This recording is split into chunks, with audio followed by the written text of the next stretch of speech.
Hey, it's David. Welcome or welcome back to Cross Fitness, helping men and women get in the best spiritual shape of their lives, one workout at a time. Quick thought in this video that I'm calling to speak or not to speak. And truly, there is a time for each of those, right? Solomon observed in Ecclesiastes 3:1, to everything there is a season and a purpose under the sun. There's a time to speak, there's a time to be silent. He goes on to say, and boy, haven't we found out that that is true. And so it requires wisdom. It requires discernment, self-control of when we should speak up and when we should hold our tongue.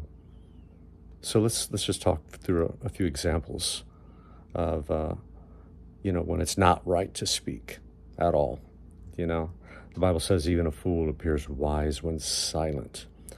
If your spouse says something that just kind of rubs you the wrong way, don't knee-jerk and let that thing come out of your mouth. Marriages have been demolished and led to divorce because of a careless, flippant word. And the spouse was either unable or unwilling to get past it, to get over it, to forgive.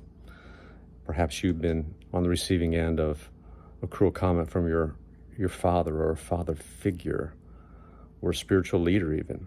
People leave churches all the time because of that. People get father wounds. And so we get that, the fact that words are very powerful. Life and death in the power of the tongue, the Bible says, right? So there's a time to withhold our speech. But there's also a time to speak up, to speak out. For example, a wedding ceremony. I've had the privilege of officiating marriage ceremonies before, and when we come to the vows, I wasn't looking for a thumbs up or a wink or a nod from one of the man or the woman. I was looking for an I do or I will, as I led them through repeating out loud their vows to one another, exchanging vows, exchanging rings. With this ring I thee wed. It wasn't a silent thing. It was a verbal thing, a vocal thing, before God and witnesses, into a microphone, recorded for posterity and history and legacy. And so there's a time to speak up. There's a time to release that word of encouragement. There's a time to make that comment in the small group that you're in. There's a time to put your hand on your heart and say, I pledge allegiance to the flag. It's time to sing the national anthem loud, with passion for your nation. There's a time to say, no, I don't agree with that, respectfully, not violently or aggressively, but respectfully. I said, no, what does the Bible say? I'm going to line my life up with the Bible, and I'm not, and you speak up for what is right. You speak the truth in love, but you speak the truth firmly.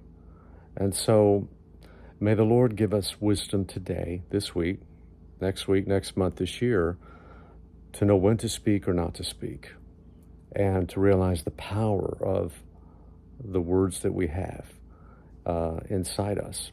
Out of the abundance of the heart, the mouth speaks. So don't need to be around people very long to gauge where they're coming from. What's their spiritual maturity level? It doesn't take a long time with a coworker or a friend, certainly a family member. We pretty much know where they stand based on our exposure to their words. And so words start right up here in our mind, and then they often come to our speech, and then they ultimately affect our behavior. So let's think about that today. Consider using our words not as weapons to beat people up, but as blessings to build people up. Well, for now, I'm David, your virtual mentor, reminding you that I'm always for you. I'm never against you. And I hope these words have encouraged you a little bit. God bless you. Have a fantastic day.